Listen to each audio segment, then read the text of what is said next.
Hemos estado estudiando la sección de Efesios 6 que trata acerca de la armadura del cristiano, que trata acerca de la batalla que tenemos. Hemos visto cómo la batalla inicia por la misión de la iglesia y cómo el Señor nos ha dado recursos. La semana pasada hablamos del yelmo de la salvación. En el verso 17 dice: tomad el yelmo de la salvación y la espada del Espíritu, que es la palabra de Dios.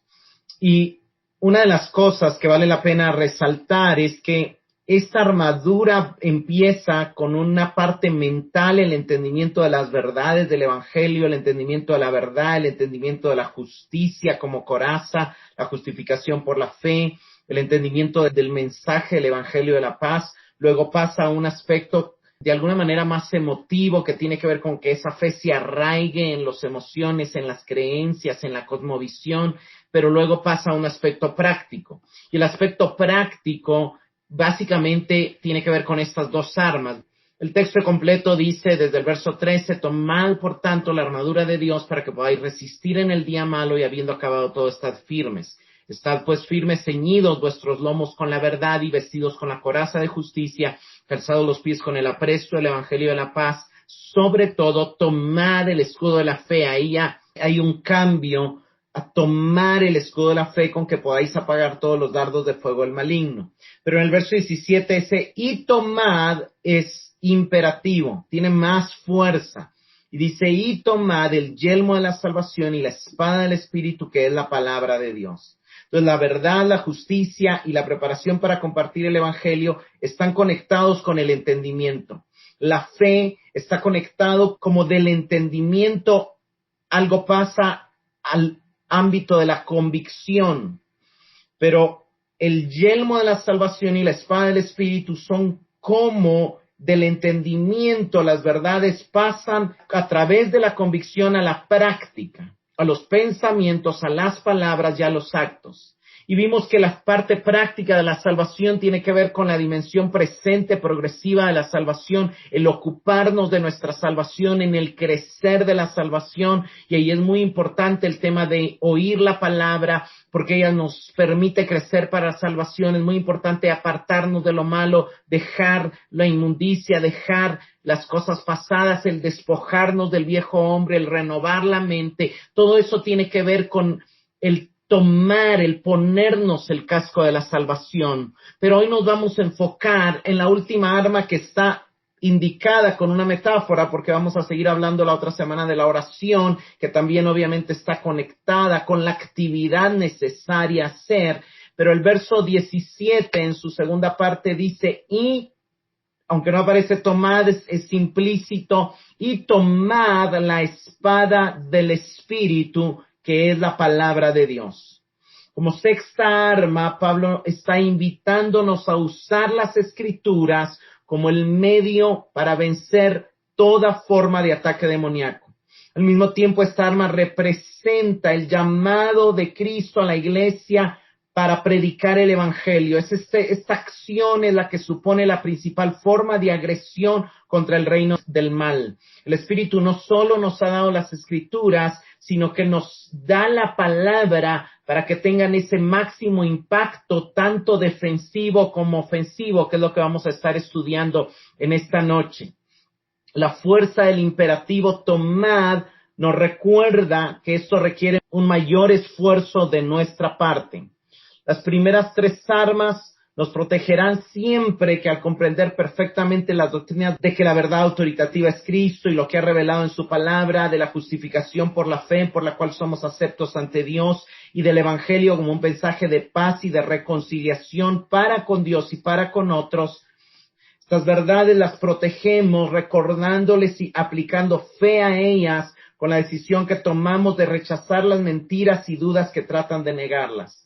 Pero también tenemos que proclamarlas. El siguiente nivel es vivir desde estas verdades, crecer en salvación, en la práctica, en el ejercicio de estas verdades. ¿Por qué? Porque son poderosas para salvar nuestras almas, porque van purificando nuestra fe. Y vamos a ver cómo podemos usar esta palabra como espada. En primer lugar, la palabra de Dios es un término que se refería a las Escrituras. La palabra de Dios cualquiera lo iba a entender como la Biblia. En el tiempo de Pablo, tal vez lo más cercano era pensar en el Antiguo Testamento como la palabra de Dios. Dios había hablado a través de los profetas y había quedado registrado en el Antiguo Testamento y Dios seguía hablando y el Nuevo Testamento se estaba escribiendo y hoy todos sabemos que la Biblia es conocida como la palabra de Dios. Ahora, esta palabra es la espada del Espíritu y lo que Pablo nos está diciendo es que esta arma nos ha sido dada por el Espíritu. Toda la palabra es inspirada por el Espíritu. Como buen judío, Pablo creía que las Escrituras estaban inspiradas por el Espíritu Santo y que tenían una utilidad grande y vamos a ir ahí a unos momentos. La palabra que Pablo escoge para espada es la palabra griega machaira y es la palabra más comúnmente utilizada en el mundo antiguo de habla griega para referirse a espada. Y era la espada que llevaban los soldados de infantería romana. Era una espada pequeña, no era una gran espada, era más o menos como una espada corta, podía referirse a una daga, un cuchillo, pero es la que todos los soldados romanos llevaban. Y como hemos visto, la mayoría de imágenes que Pablo toma de la armadura es una armadura de Dios y la armadura del guerrero mesiánico. Y Pablo se basa en Isaías en la mayoría de las ocasiones para poder enseñar sobre la armadura de Dios en este pasaje. Pablo se está basando para enseñarnos sobre la armadura de Dios en la obra del Mesías y en el Mesías cuando aparece y se manifiesta como guerrero divino. En Isaías 59:17 y luego del 19 al 21. Se puso la justicia como coraza y se colocó en la cabeza el casco de salvación y se vistió con una túnica de venganza y se envolvió en un manto de pasión divina. Ahora del 19 al 21. En el occidente la gente respetará el nombre del Señor. En el oriente lo glorificará, pues Él vendrá como una tempestuosa marea, impulsado por el aliento del Señor. El Redentor vendrá a Jerusalén para rescatar a Israel, a los que se hayan apartado de sus pecados, dice el Señor. Y este es mi pacto con ellos, dice el Señor. Mi espíritu no los dejará, ni tampoco estará estas palabras que les he dado. Estarán en sus labios y en los labios de sus hijos y de los hijos de sus hijos para siempre. Todo el pasaje que lo hemos estudiado también en algunas clases anteriores, en el pasaje básicamente la justicia se ha apartado del pueblo, se ha alejado la verdad del pueblo, ha ido tras la injusticia, tras la mentira, tras el engaño, entonces interviene el guerrero divino y la armadura que trae es que tiene la justicia como coraza y tiene el yelmo de la salvación. Pero luego seguimos leyendo y vemos que el enemigo viene a atacar como río, pero quien viene en defensa es el Espíritu de Jehová, dice el verso 19. El Espíritu de Jehová levanta bandera contra él. Entonces el Redentor viene a Sión y hace pacto con su pueblo. Y en ese nuevo pacto no solamente les da su armamento, sino que les da su palabra. Vean cómo ese nuevo pacto dice, será mi pacto con ellos, dice el verso 21, el Espíritu que está sobre ti, mis palabras que puse en tu boca no faltarán de tu boca ni de la boca de tus hijos.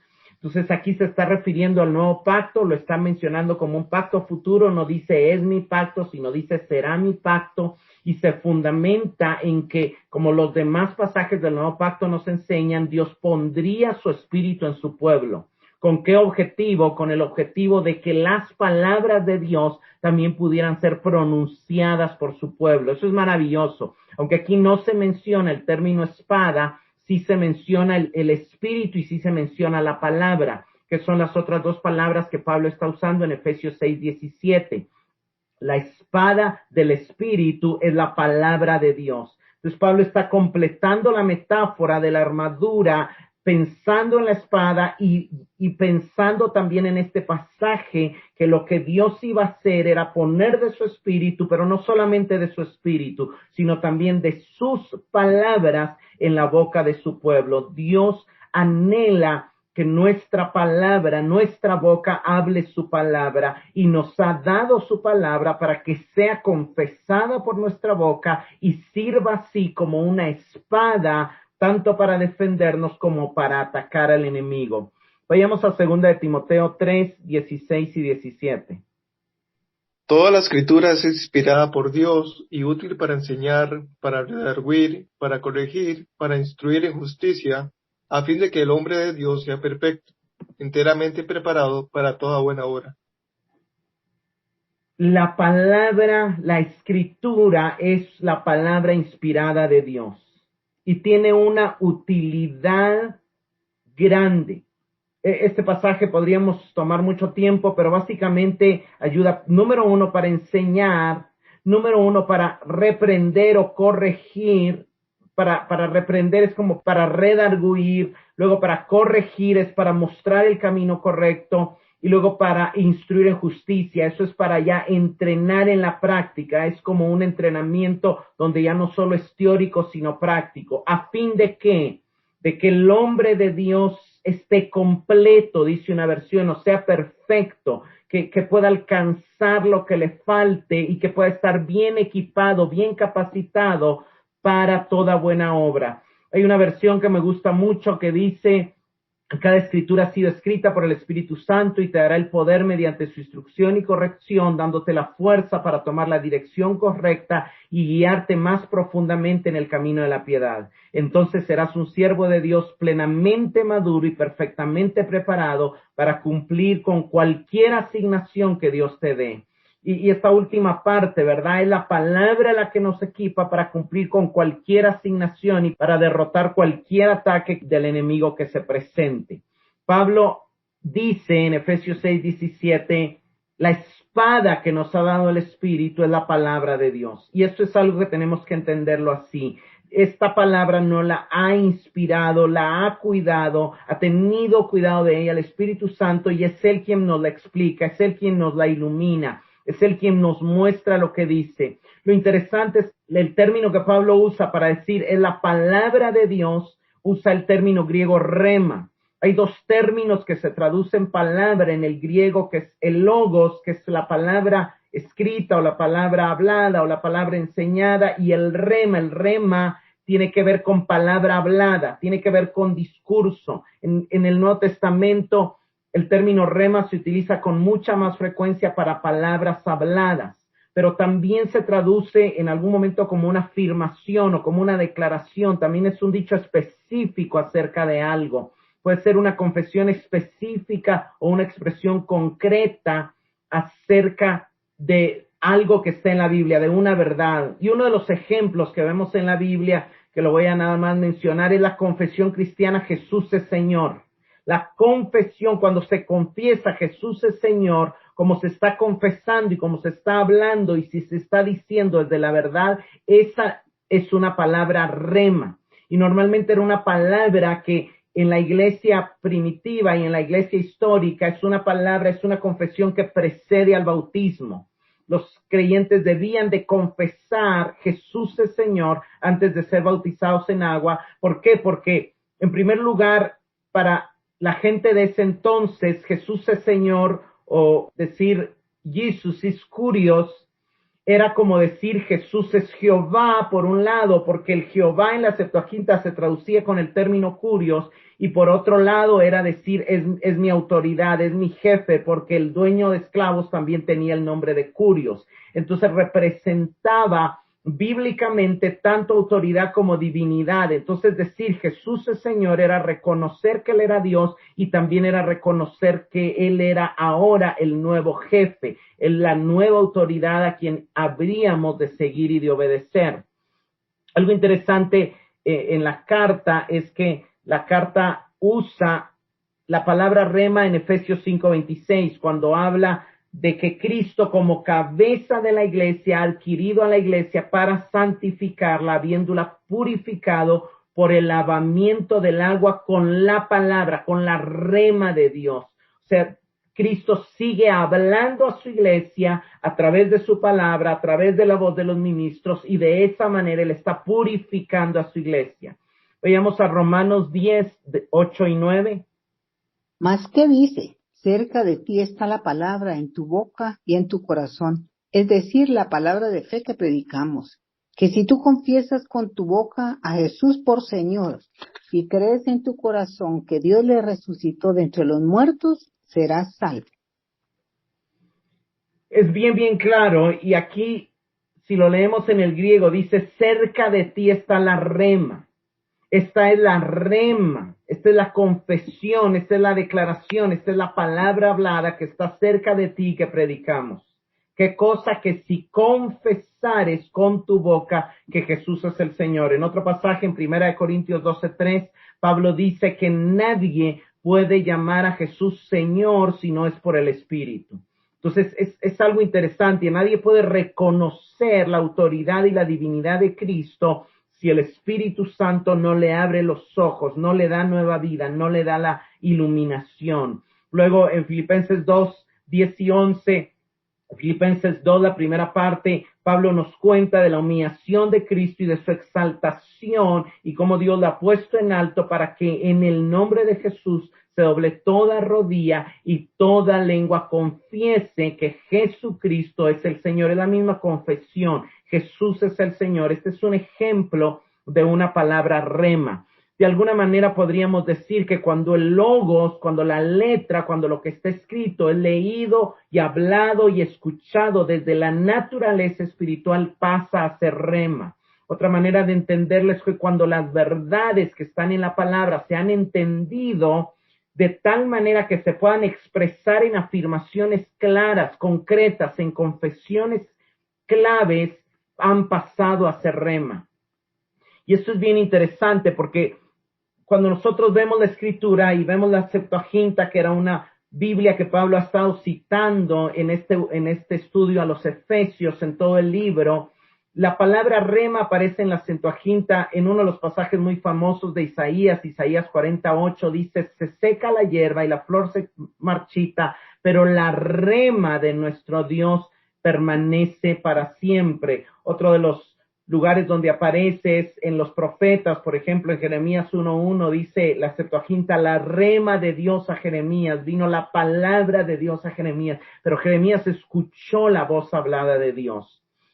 Sin embargo, es posible que cuando Pablo está pensando en el guerrero divino, es posible que no se base solamente en Isaías 59:21, el cual ya leímos, sino también él esté tomando la figura de Isaías 11:4, que es otro texto que también ya vimos de donde sale el cinturón de la justicia. Y quiero que leamos Isaías 11 del 3 al 5. Lo inspirará el respeto del Señor. No juzgará por apariencias, ni sentenciará solo de oídas. Juzgará con justicia a los desválidos. Sentenciará con rectitud a los oprimidos. Ejecutará al violento con el cetro de su sentencia y con su aliento dará muerte al culpable. Se terciará como banda la justicia y se ceñirá como fajín la verdad. Entonces vemos que se está ciñendo la verdad, pero en el verso 4, en la Biblia de las Américas dice, herirá la tierra con la vara de su boca. Y de alguna manera, aunque la palabra vara es usada, quizá Pablo la cambia por espada porque tiene más relación con las demás armas, pero dice, con el soplo de sus labios matarán impío.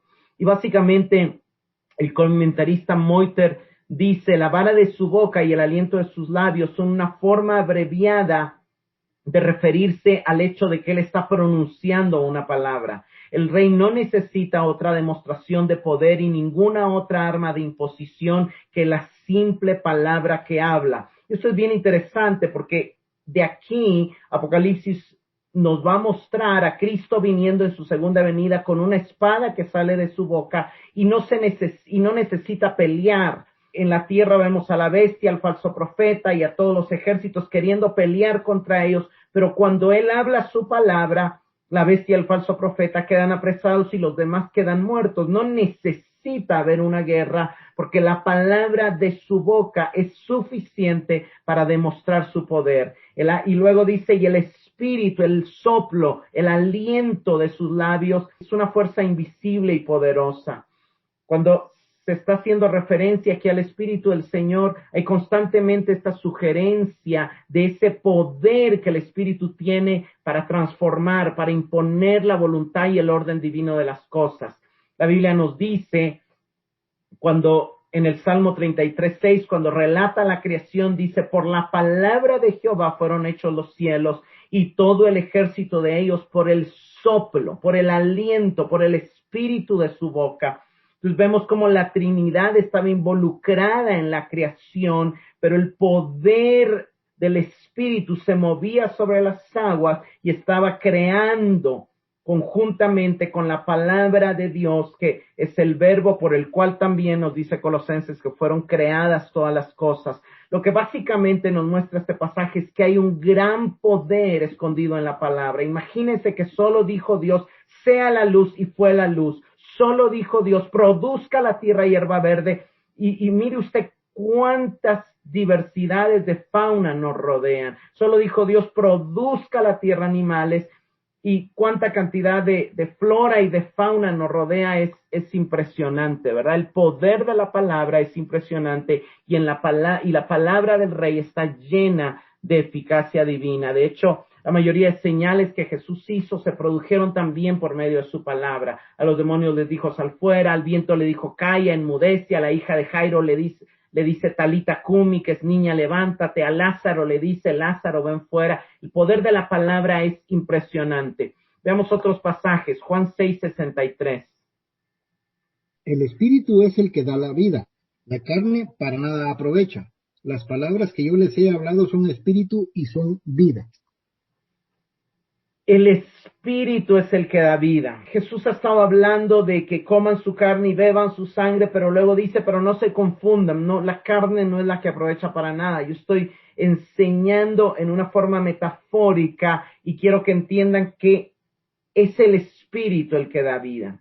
Es el espíritu de mis palabras, es el espíritu de quien yo soy, lo que ustedes tienen que comer y beber. Porque las palabras que yo os hablo son espíritu y son vida. Lo que él está diciendo es, tienen la capacidad de vivificar, tienen la capacidad de resucitar, tienen la capacidad de transformar, tienen un poder que no tienen las palabras de cualquier otro, que no tienen ¿por qué? Porque él era Dios hecho carne.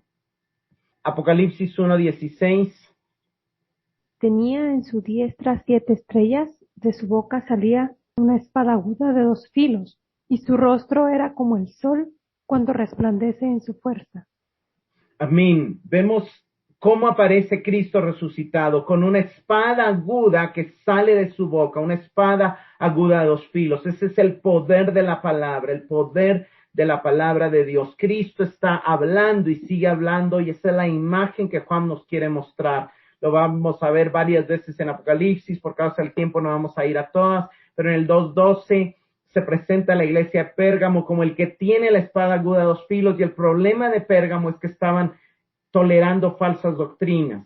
Y Jesús les advierte y les dice, si no te arrepientes, vendré a ti y pelearé con ellos con la espada de mi boca. Y vemos que en la historia desaparece el registro de quiénes eran los nicolaitas, y eso es maravilloso. Pero algo bien interesante es que Pablo usa este pasaje de Isaías cuando dice, herirá la tierra, Isaías 11:4, con la vara de su boca, y con el soplo, con el espíritu de sus labios, matará al impío.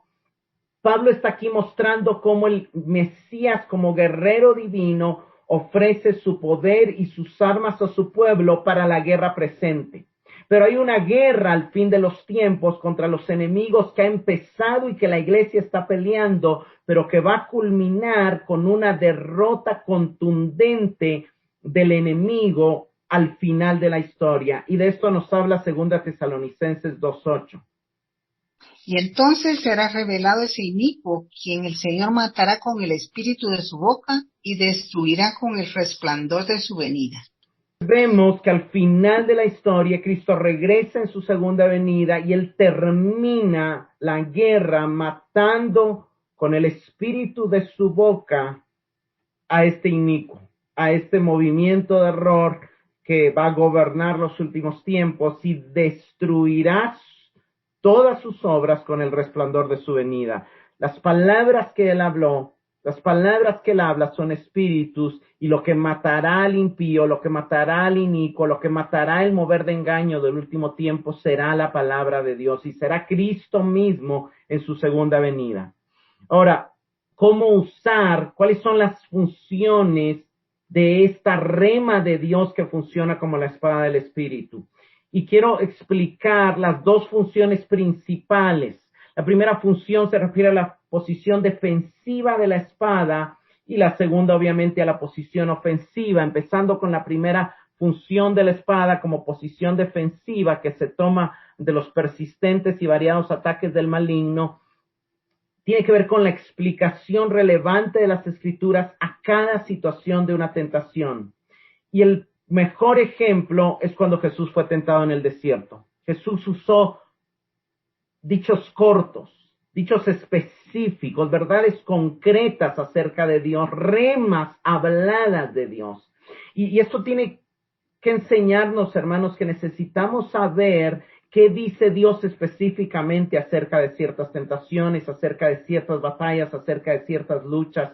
O sea, hay un principio espiritual detrás de cada verdad y detrás de cada circunstancia que nos rodea. La Biblia no habla de todas las circunstancias, pero la Biblia sí habla de los principios con los cuales se pueden confrontar cualquier circunstancia de la vida. La Biblia es bien clara en que detrás de las narrativas vemos principios específicos,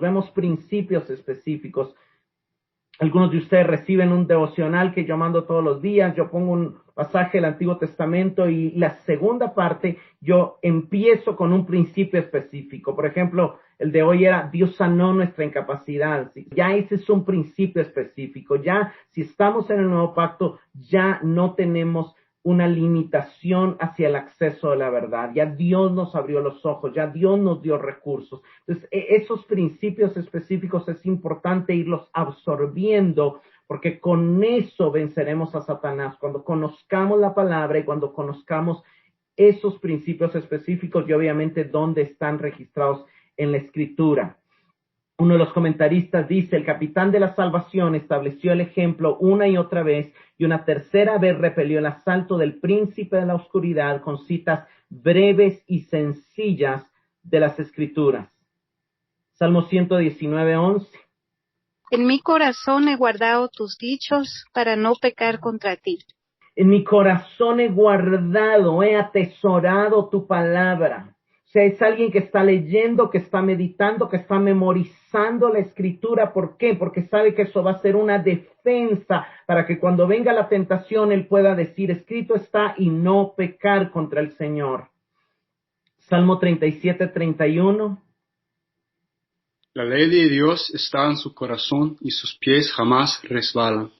Como han hecho suya la ley de Dios, como está en su corazón, entonces nunca resbalarán sus pasos.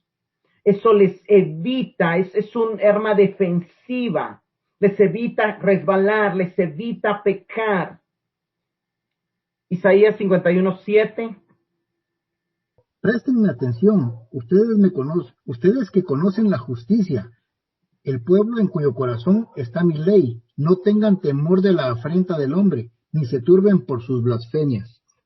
Entonces dice, ustedes que conocen la justicia porque tienen la palabra y en cuyo corazón está mi ley, no teman, no teman. Entonces es un arma defensiva. Cuando la palabra llega a estar en nuestro corazón, es más difícil que el temor nos envuelva, es más difícil caer ante la tentación, es más difícil resbalar, porque nos sirve como arma defensiva, porque el Espíritu Santo nos recuerda esa verdad. Hermanos, una de las principales maneras de luchar contra el enemigo es resistirle en un ataque defensivo. Cuando el diablo viene, cuando la tentación viene, cuando el enemigo viene, no se trata de atacar, se trata de defendernos. Y hay dos pasajes, Santiago 4:7, Someteos pues a Dios, resistid al diablo, y él huirá de vosotros. Entonces, vemos que no se trata de atacar al diablo, no se trata de reprender al diablo, no se trata de ponerse a pelear con el diablo, se trata de resistirlo, de mantenerme firme en la verdad. Cuando el diablo viene, yo me tengo que someter a Dios, yo me tengo que cobijar en Dios, yo me tengo que esconder en Dios, yo tengo que orar a Dios. Y al diablo solamente lo tengo que resistir. No dice ataquen al diablo, no dice reprendan al diablo. No. El arma ofensiva, vamos a ver que el uso es otro. No es para empezar a decirle diablo te vas, diablo aquí, diablo por allá. No es ese el uso correcto. Al diablo se le tiene que resistir y entonces él va a huir. ¿Y cómo se le resiste? Con escrito está. ¿Cómo se le resiste? Recordando la verdad. ¿Cómo se le resiste? Diciéndole, tú me estás diciendo esta mentira, pero la palabra de Dios, que es la verdad, dice esto y yo decido creer la verdad. Entonces, no se necesita tanta cosa, solamente resistir. Primera de Pedro 5, 8 y 9. Estén alerta, cuídense de su gran enemigo el diablo, porque anda al acecho como león rugiente, buscando a quien devorar. Manténganse firmes contra él y sean fuertes en su fe. Recuerden que sus hermanos en Cristo en todo el mundo también están pasando por el mismo sufrimiento. Nuevamente, aunque el diablo anda como león rugiente, su trabajo es resistirle firmes en la fe. O sea, su trabajo es agarren la fe, crean las verdades, confíen en las verdades y resistan. No es de pelear contra él, porque ustedes son ovejas y él es un león rugiente, pero si ustedes resisten, el escudo de la fe no va a dejar que los toque. Entonces, el ataque contra el enemigo es resistir. Sin embargo, hay un uso, y este es el uso defensivo de la palabra. El uso defensivo es poder decir escrito está, poder decir la verdad de Dios dice, poder reconocer las tentaciones y decir, no, está ofreciendo esto, pero es engaño, es mentira, es tentación. Yo decido creerle a Dios. Dios dice esto, confío en Dios, decido esperar en Dios. La verdad de Dios dice, ese es el uso defensivo, es un uso personal. El enemigo viene contra nosotros y nosotros nos defendemos. Ponemos la espada nada más para resistir, pero también hay un uso ofensivo. Y la segunda función de la espada en el aspecto ofensivo resalta esa contienda y se refiere específicamente a la proclamación del evangelio, reforzado por la actividad dinámica del Espíritu. Predicar el evangelio, proclamar el evangelio es la maniobra ofensiva más importante contra el reino del mal.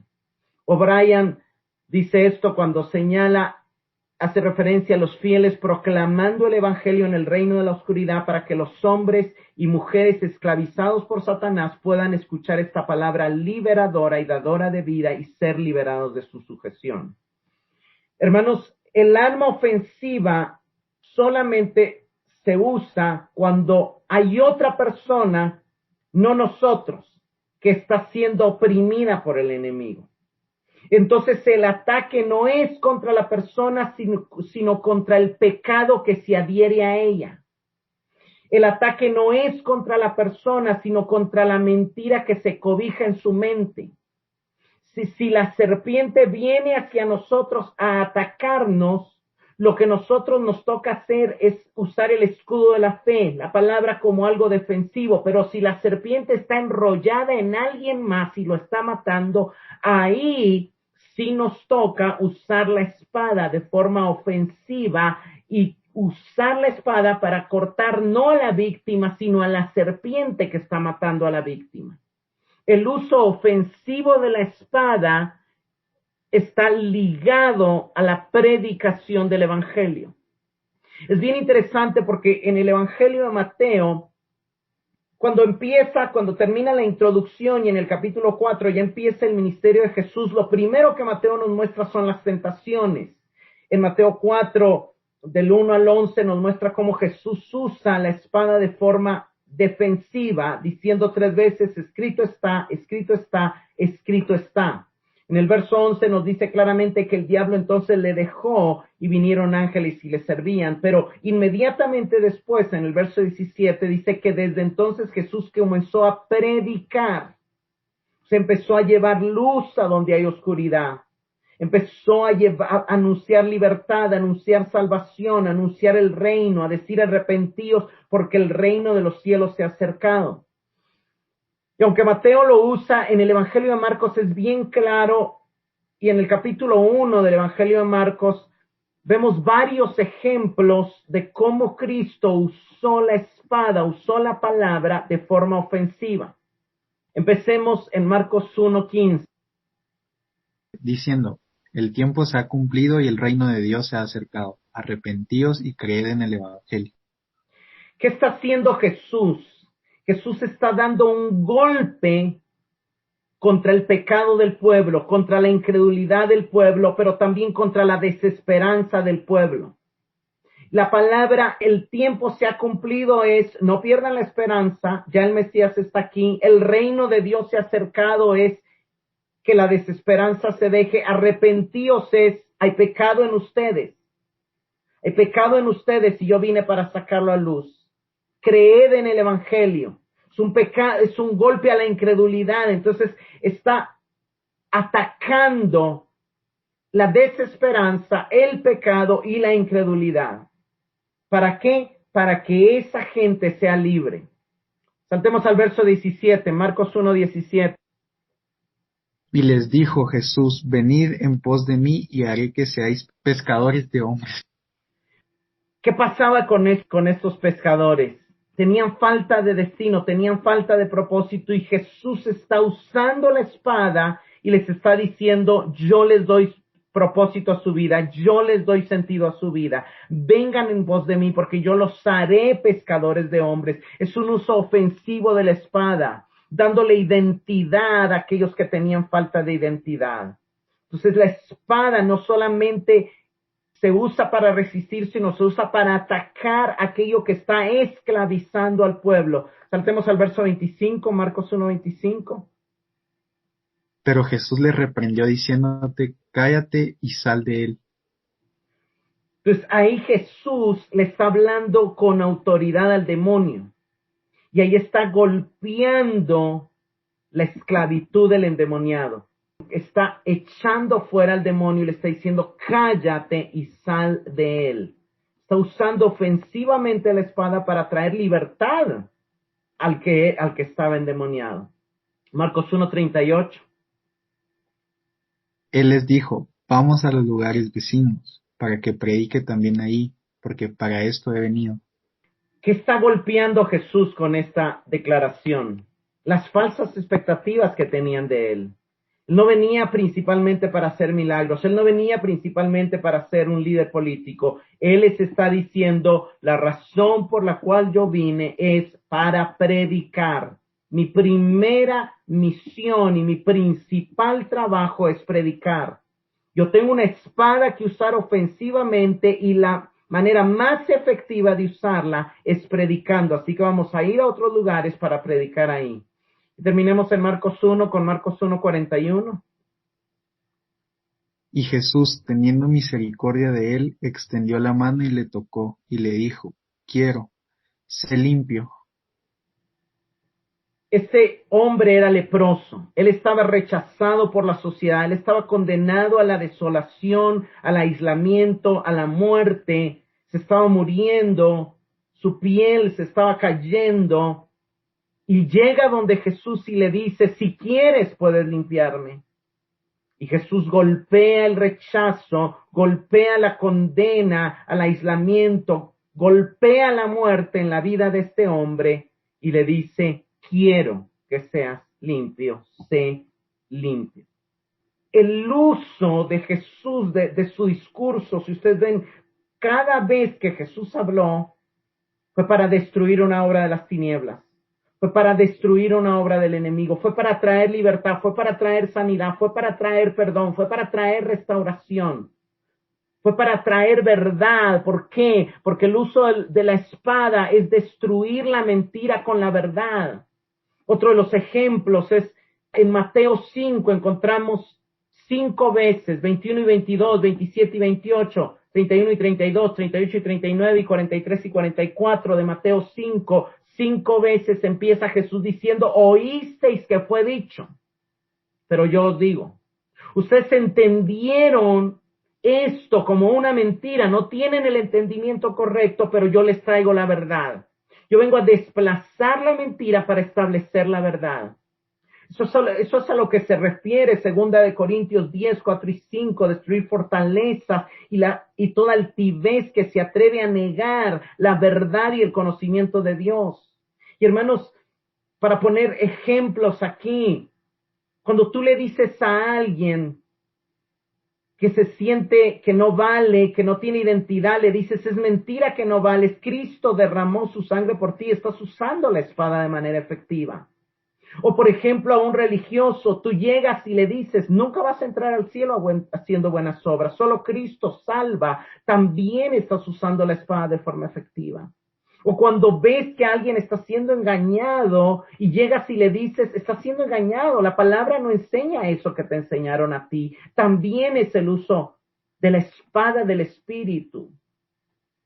Si alguien está buscando y cree que necesita buscar la aceptación de Dios y ya creyó, ya es creyente, tú llegas y le dices, no necesitas buscar la aceptación de Dios, ya eres acepto en Cristo. Ahora solo debes vivir para su gloria, pero es eliminar esas mentiras para establecer las verdades. Otro ejemplo, el cual no vamos a leer, pero es la parábola del sembrador. Hay 4 terrenos. 3 terrenos, oye la palabra, pero no la entiende. Esta explicación está en Mateo 13, del 18 al 23. El junto al camino oye el logos, pero no lo entiende. El de pedregales oye el logos y le causa una emoción temporal, pero tampoco lo entiende, tampoco llega a ser fundamento, no tiene raíz. El de espinos oye el logo, pero no comprende su valor, no se le hace rema. Su concepto de riqueza sigue siendo terrenal. ¿Quién es el único que es buena tierra? El que oye y entiende, el que no solamente escucha el logo, sino que también pasa a ser rema. La letra pasa a tomar vida y pasa a oírla en su interior. O sea, tú puedes estar oyendo al predicador con el oído del cuerpo, pero hay un momento donde lo oyes de manera interna, cuando se te hace claro lo que el predicador está hablando. Esa es la rema, ese es el entender la palabra, y eso es lo que nos hace buena tierra. Y aquí no tenemos que pensar en estas 4 imágenes como 4 personas diferentes y nosotros el cuarto, no. Pueden ser 4 mensajes y solo uno, nosotros somos buena tierra y nosotros 2 somos cualquier otro terreno. No estamos hablando de personas diferentes, estamos hablando de diferentes ocasiones, siendo nosotros mismos los 4 terrenos. ¿Qué dice Romanos 10:17? Así que la fe es por el oír y el oír por la palabra de Dios. La fe es por el oír y por oír el rema de Dios, dice el griego. Y aquí quiero terminar con una pregunta. ¿De quién depende la efectividad de la palabra como arma efectiva en la lucha que tenemos? Y miren, hermanos, por un lado está la responsabilidad. Por un lado es Dios el que está hablando, pero los ministros tienen la responsabilidad de hablar con claridad, de hablar desde el Espíritu, que la palabra lleve peso, que la palabra lleve oración, que la palabra vaya acompañada de meditación, de estudio, de análisis. Los apóstoles oraban. Voy a solo citar Hechos 4:29, los 12 apóstoles le piden al Señor, concede a tus siervos que con todo denuedo, que con toda claridad hable tu palabra. Pablo le pide oración a la iglesia y les dice, oren por mí para que yo manifieste el evangelio como deba hablar, para que yo pueda dar a conocer con las palabras correctas el misterio del evangelio. En Colosenses 4:6 él dice que vuestra palabra sea siempre con gracia, sazonada con sal. Y en 2 Corintios 2:17, él dice que no son como algunos que medran falsificando el logos de Dios, sino que él habla con sinceridad como de parte de Dios y delante de Dios. Hay una parte de responsabilidad en el predicador de usar las palabras correctas, las palabras claras, un mensaje que sea relevante, que llame la atención. Pero también hay una responsabilidad en el oyente, y de hecho hay una mayor responsabilidad en el oyente de poner atención a la palabra y de tener sensibilidad de corazón. Y quiero terminar en Hebreos 3, 7 y 8. Por lo cual, como dice el Espíritu Santo, si oís hoy su voz, no endurezcáis vuestros corazones, como en la provocación, como en el día de la prueba en el desierto. Saltate al 15 y 16. En cuanto se dice, si oís hoy su voz, no endurezcáis vuestros corazones como en la provocación. Porque quienes habiendo oído le provocaron, ¿acaso no fueron todos los que salieron de Egipto guiados por Moisés? Hebreos 4:2.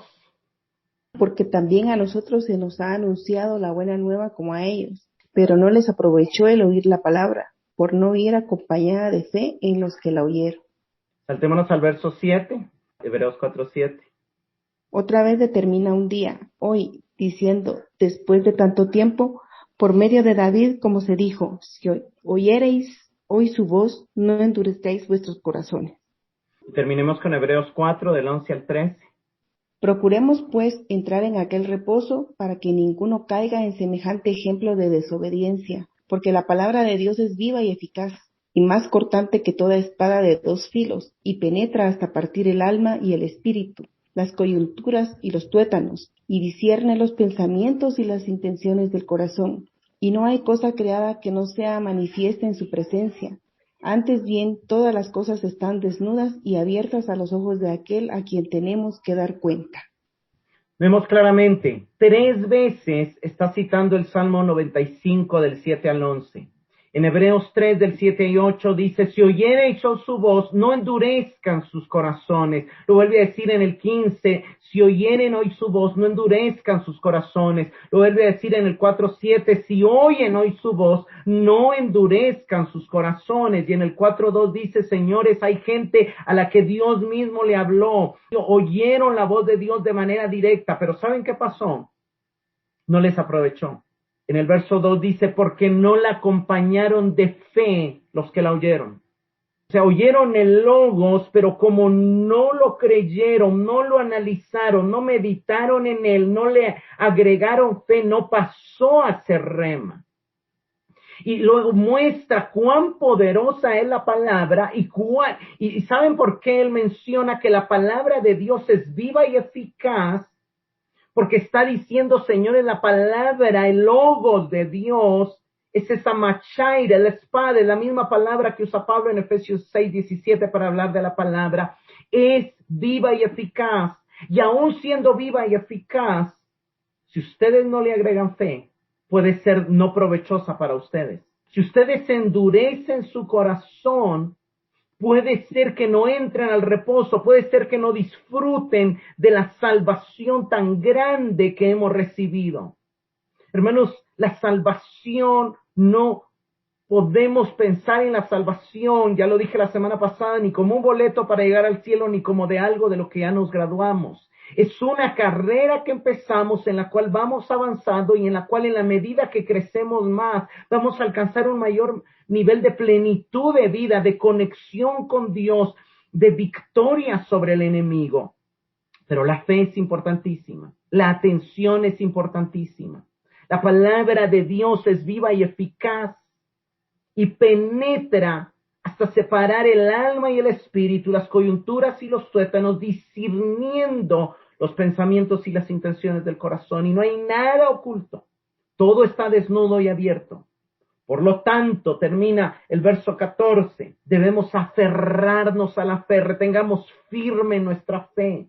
Verso 14 pone el equilibrio y dice, hay un sumo sacerdote, hay un magnífico rey sacerdote que está en el cielo, que conoce nuestra debilidad, pero es nuestra responsabilidad atender la palabra. Lein comenta aquí, la palabra de Dios cuyas acciones se impusieron con tanta eficacia a la generación del Éxodo es eficaz hoy y enfrenta a la comunidad cristiana con las mismas alternativas de vivir en reposo o de vivir bajo la ira de Dios. Aquellos que permanecen insensibles a la voz de Dios en las Escrituras pueden descubrir que la palabra de Dios es un arma letal. La referencia que se hace al Salmo en el que la palabra viva y penetrante se dirige a esta generación, plantea como única alternativa a la fidelidad la opción de la muerte. La tarea de la comunidad es entrar en ese reposo mediante la fe en la palabra y la respuesta obediente a la voz de las Escrituras. Hermanos, tenemos que aprender a hablar la palabra, a confesar la palabra, a creer la palabra, porque la palabra de Dios es sumamente poderosa. Pero si nosotros no aplicamos fe a esa palabra, es como tener un arma que está siendo oxidada, el enemigo nos va a derrotar. Y ese es aquí, eso es lo que el autor de los Hebreos nos está diciendo. Tienen un arma de la cual ustedes pueden eliminar todas las distracciones de ansiedad, preocupación, de temor, de todo lo que el enemigo quiere que ustedes estén mal. Pueden eliminarlo y pueden entrar a vivir en un reposo, en un ámbito de paz, de felicidad, de plenitud. Tienen la palabra como arma poderosa, pero tienen que aplicarle fe a esa palabra. Lo que el escritor está buscando es dar un golpe certero a la duda y al desánimo en los lectores, para que ellos se levanten y usen ofensivamente la palabra de Dios. En una batalla, en una situación bélica, los soldados siempre van a realizar maniobras ofensivas y defensivas, y toda la armadura la debemos de ver en esos ámbitos. Van a haber ataques ante los cuales nos vamos a tener que defender, pero también hay una misión que tenemos que cumplir, donde vamos a atacar ofensivamente para penetrar en los dominios de la oscuridad y para liberar a los cautivos. Termino como siempre con algunas preguntas de reflexión. ¿Crees en la Biblia como la palabra inerrante, inefable, autoritativa y suficiente de Dios? ¿Dedicas un tiempo diario a la lectura y meditación de las Escrituras? ¿Estás buscando activamente que la palabra de Dios defina tu cosmovisión, te provea luz y lentes correctos para las realidades que te rodean? ¿Buscas intencionalmente usar la palabra de Dios en tus conversaciones, enseñando y evangelizando a las personas que te rodean, no desde tus ideas, sino desde lo que Dios ha dicho? Sabiendo que tienes un arma poderosísima, ¿te comprometerías a estudiar más la palabra para saber cómo utilizarla eficazmente? Señor, te damos gracias por el maravilloso regalo que nos has dado al darnos acceso a las Sagradas Escrituras, a la Biblia, al registro de tus palabras, de lo que tú has hablado, de lo que tú has enseñado. Señor, permite que amemos más la palabra de tal manera que la guardemos en nuestro corazón para que nos sirva como un arma defensiva para no pecar contra ti, para no dejarnos atemorizar, para no dejarnos tentar y para que no resbalemos ante los ataques y las trampas del enemigo. Pero también, Señor, que esa palabra produzca tal convicción en nosotros, Señor, y que tengamos el entendimiento de que es un arma poderosísima para llevar libertad a otros, que vivamos en el ardiente deseo de compartir el evangelio, de predicar las verdades, de anunciar tu gloria, tu justicia, tu amor, tu salvación, de recordar, Señor, que tenemos una misión, que es hacer discípulos, enseñándoles lo que dice tu palabra, enseñándoles a guardar todo lo que tú has hablado, todo lo que tu palabra nos enseña. Te damos gracias, Señor, por este maravilloso regalo de tu palabra y por este tiempo en el cual tú nos estás permitiendo estudiarla y seguir aprendiendo de ella. En tu nombre oramos. Amén y amén.